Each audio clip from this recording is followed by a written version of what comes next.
بسم الله الرحمن الرحيم.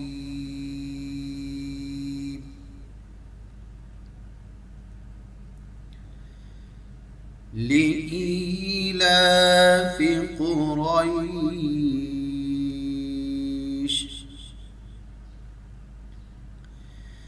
إيلافهم رحلة الشتاء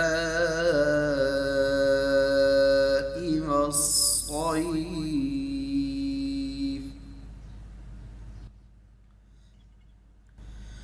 فليعبدوا رب هذا البيت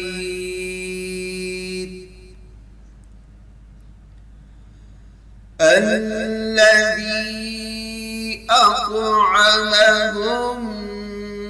من جوع وآمنهم